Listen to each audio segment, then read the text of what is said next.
This video is brought to you by patreon.com/worsttake. Get access to exclusive live streams and Discord servers, on-screen shoutouts, and early access to some videos when you join now. Help make sure that we can continue to make content like this by supporting the Patreon. Links are in the description down below.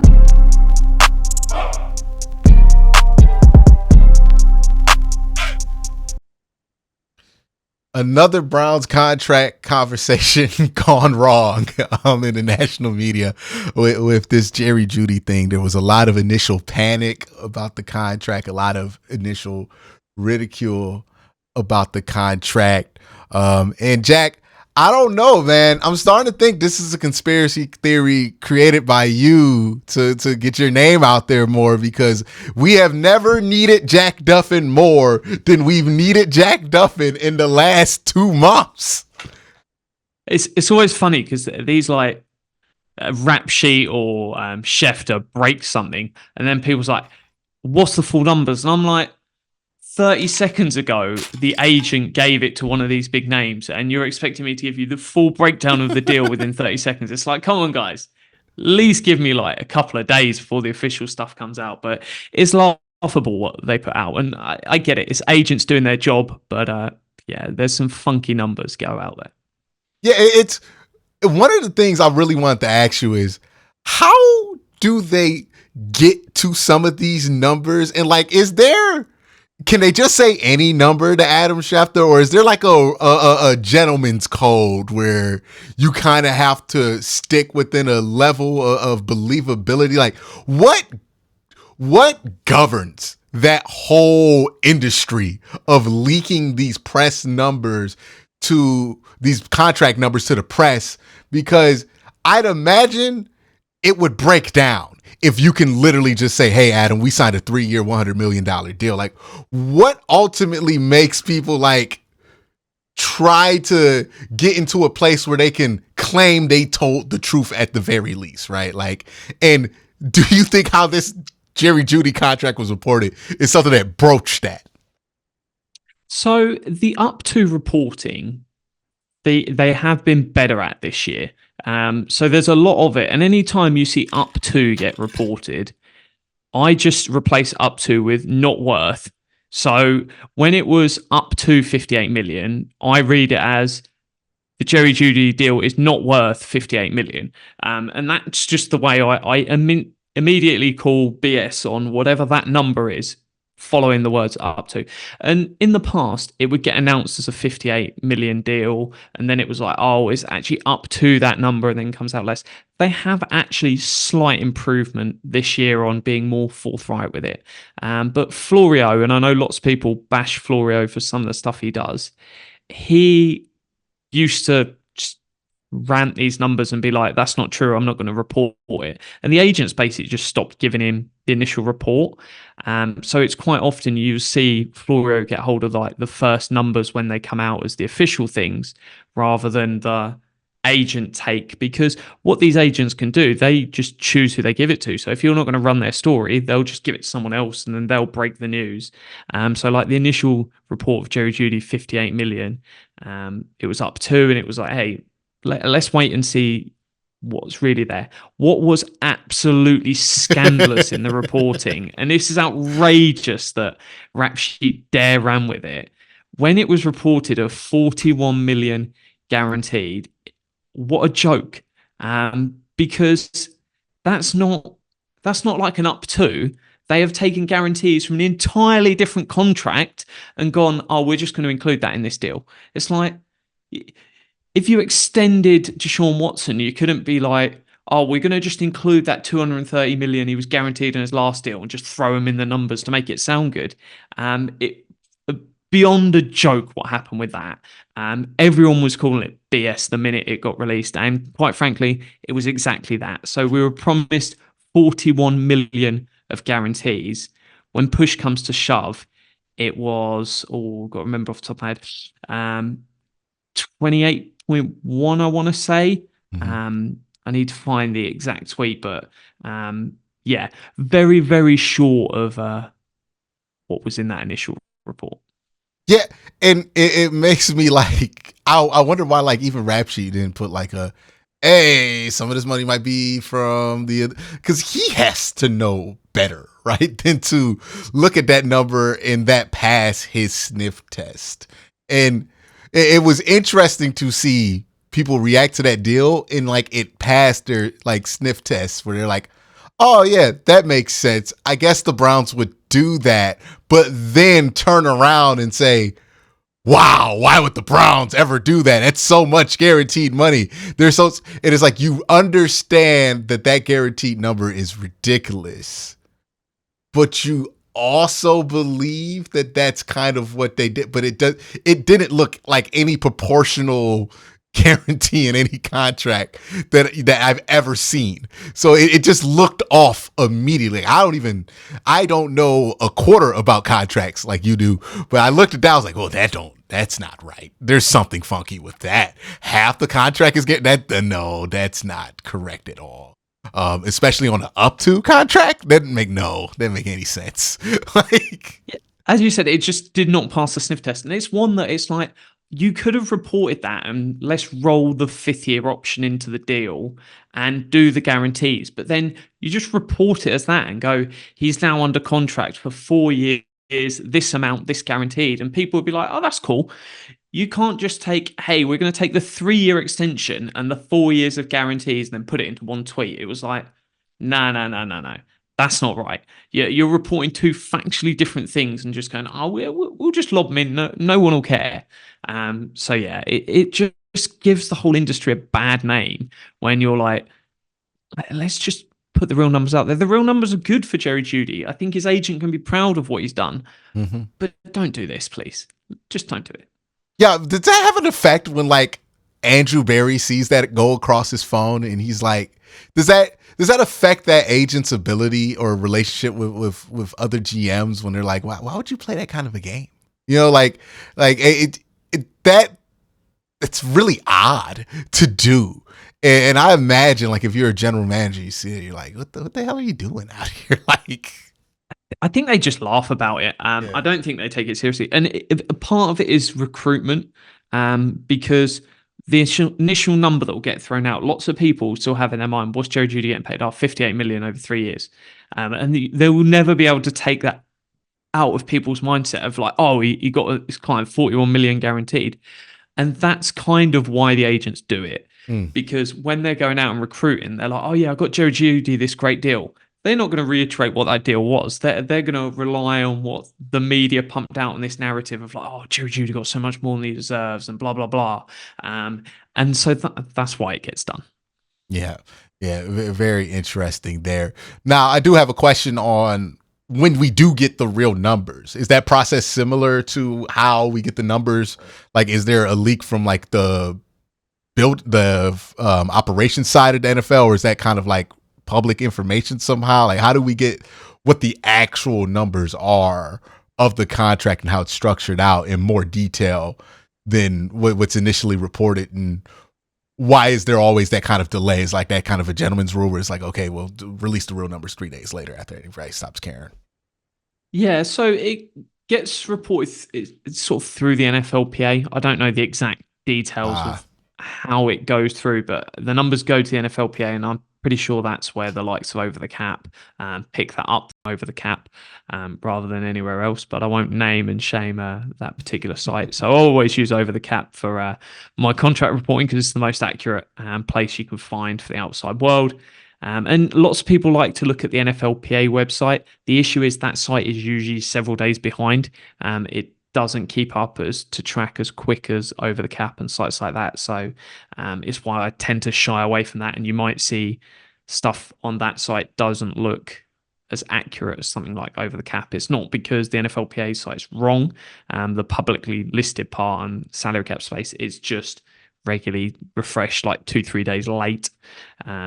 So yeah, I don't rely too much on that, but it's one where we wait for that information to get hold of a site like Over the Cap, and they publish it. And it's a phenomenal resource. They do lots of the contracts I write on. I just wait for the information to go there. So regularly refreshing this time of year, waiting for the deals to pop up, because then I can write on and know what's been agreed, because it dramatically matters. Like, is this guy going to make it on the team? Or if he's got $1 million guaranteed, or take, I think it's 1.35 million that Hines has got guaranteed versus Deontay Foreman that has very, very little guaranteed. Well, one's got a much better chance of making the team than the other. Mm-hmm. Now, to talk about this Jerry Judy contract, I think this is one, even when the real numbers came out, a lot of people had different questions about, is this the right time to extend Judy?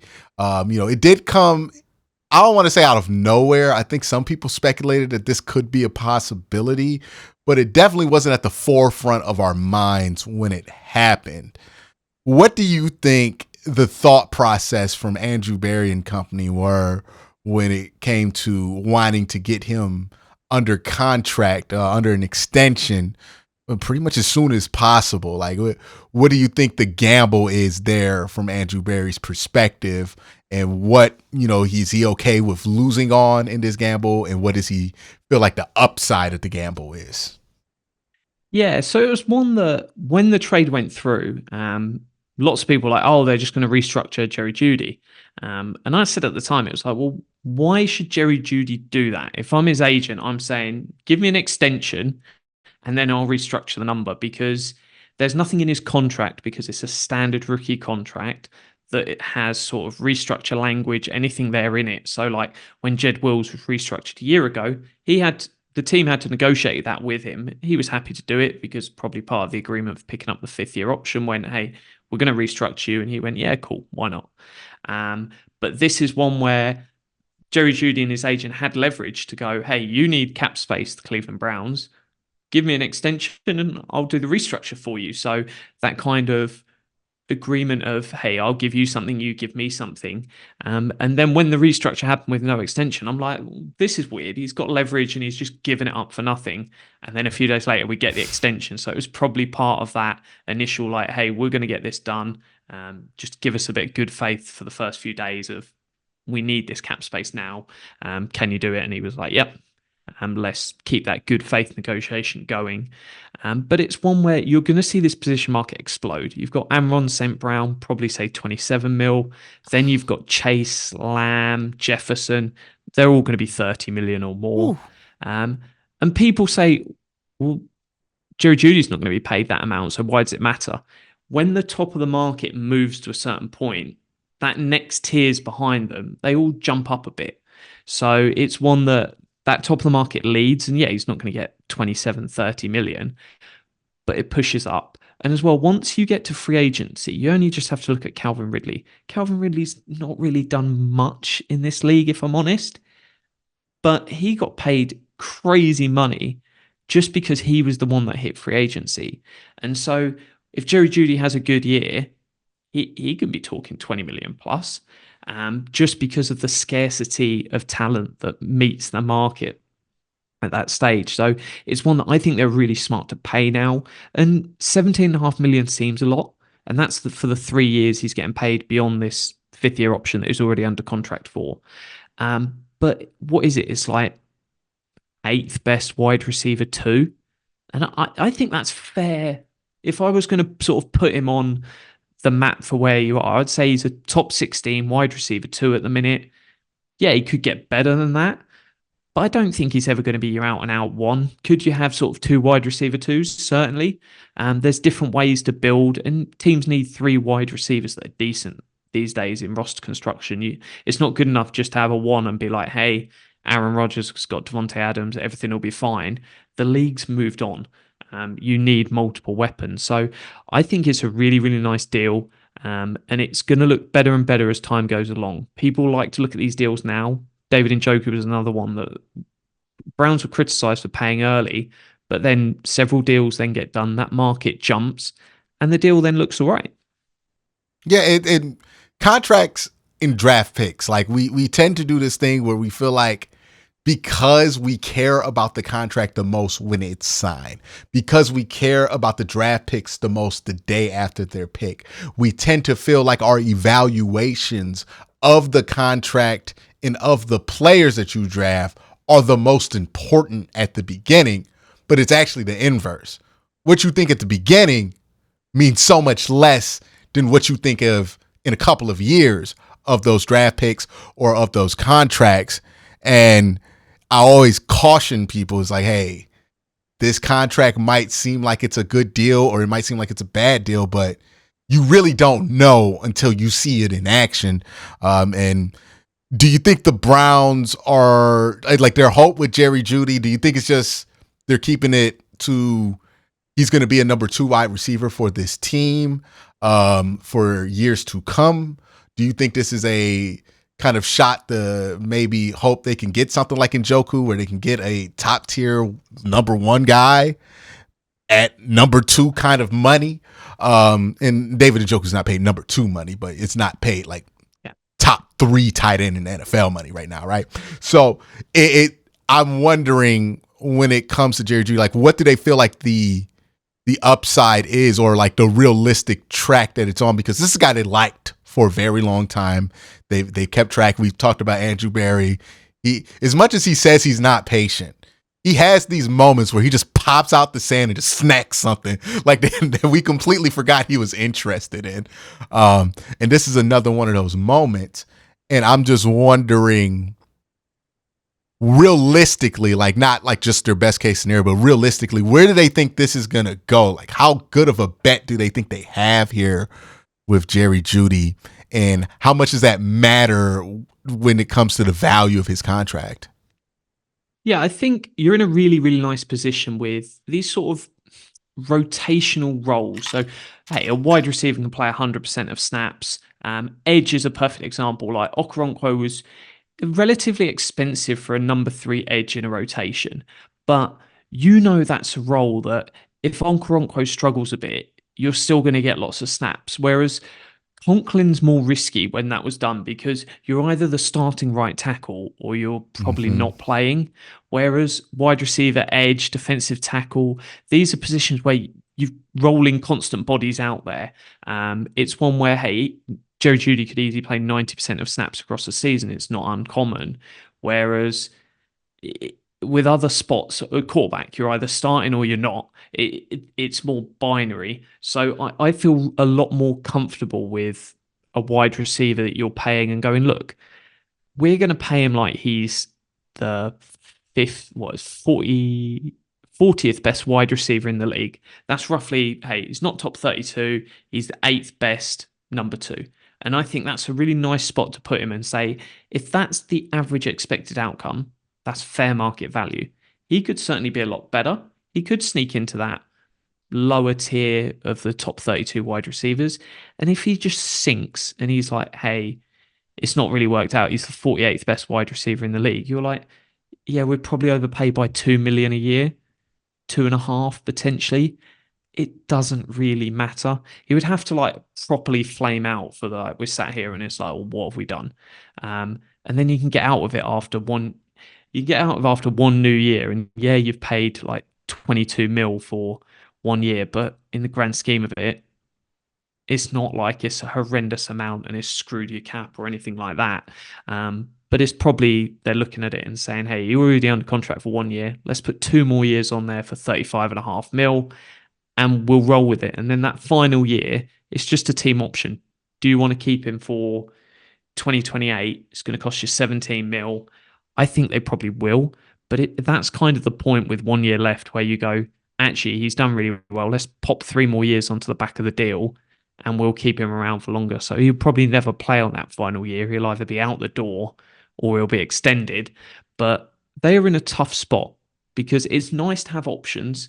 But when Amari Cooper, Jerry Judy, and Elijah Moore are all out of contract, you can get to the end of the year and whoever the best 2 are like, hey, we're going to test free agency where we're going to get a 25% increase on whatever you're sanely going to pay us just because there's scarcity of the position. So it was probably smart to pay at least one. And he made the most sense as a up and coming. Whereas you could pay Amari Cooper, but then Amari Cooper's 30 years old and you don't. It's more likely to go wrong over the next 3-4 years for Amari Cooper than it is Jerry Judy. And that's nothing to do with talent. That's just to do with age curves and people's bodies breaking down. When you're talking about a guy that's 31, 32, you just never know what you're going to get. Yeah. And another question I have is going forward with this offseason, do you think the Browns, are they going to be kind of in the market to make any more of these like kind of before camp moves that we've seen teams make. I think Shelby Harris was one last year. Do you think they're going to be in the market for those guys who are kind of just lingering out before camp? And do you think that there's anybody else on the roster that they might shore up before the season starts as far as their contract situation goes? Yeah, so I think they're pretty much there for whatever they're going to throw around. They've done a really nice job with like the running back room. They've bringing in Deontay Foreman, cost literally nothing, and it just gives you that security and peace of mind if people can't go. You could argue maybe one more at tight end. I know a few people are hyped on Ricky. Not me. I think I need to see something a little bit more there, and it could be one where they go, "Hey, we really want to draft someone. We're going to draft someone. If we don't get someone we want in the draft, we'll then go and get somebody out there." But it all seems pretty fine. They need another interior O line, but that's more for a camp body than anyone that's legit going to play meaningful snaps during the season. So I think the roster's pretty much there. And you look at that roster, and if you told me that's the week one roster of the Cleveland Browns, I'd be excited. And then we're going to add 5 draft picks on top. So it'll be in a really, really nice spot. Do they look to shore anyone else up? They could extend JOK. I think that'd be something around 30 million over 3 years. My gut says they're probably actually going to wait this season out. His market is pretty much at the highest it's going to be at the moment. He had a nice season last year. Played his first game where he's one snap short of playing 100% of snaps in any single game. I think he's had 6 or 7 career games when he's gone over 90% of snaps. Never got to the 100, but he's only had 6 or 7 where he's gone over 90%, which you want to see more. You want to see a season where he's consistently playing 95 to 100% of snaps if you're going to make him 10 million a year, rather than you're paying him that to play like 80, 85%. And it's like, well, we need to trust Diabate or someone to go out there and play the other 15%. So is he really worth 10 million plus?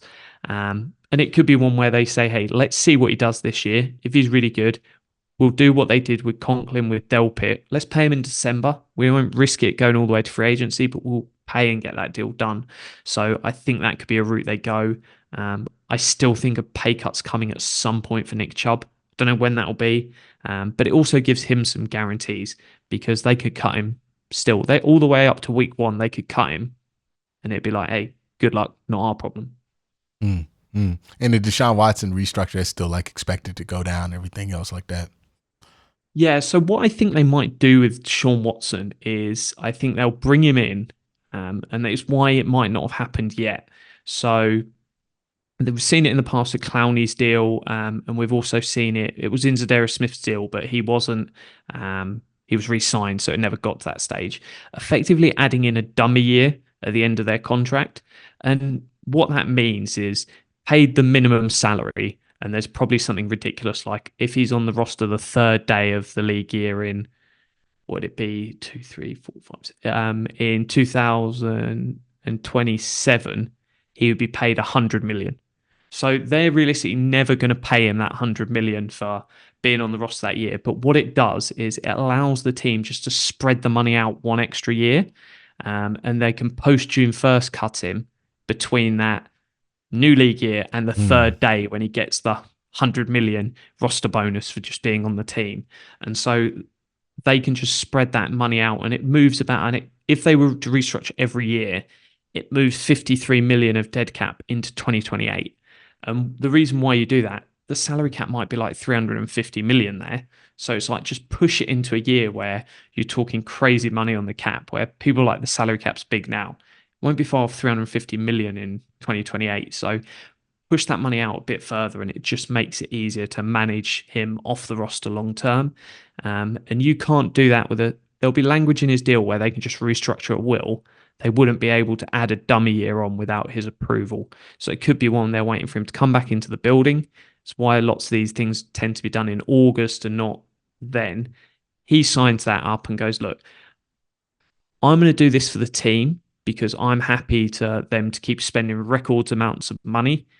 They get some security if it doesn't work out with me. Bets on himself. Costs him nothing. Costs the Cleveland Browns nothing. It's just some extra sort of flexibility on the cap. Definitely. Well, it's always interesting having you on. Always a great perspective to have on, especially as more and more people try to talk contract. It's nice to kind of get the real deal here. Jack, let them know where they can find you and get more of your work if they want to learn more about the salary cap world, especially for the Cleveland Browns. Yeah, so best place to follow me on Twitter is at Jack Duffin, JACKDUFFIN, and the written work's over at the OBR.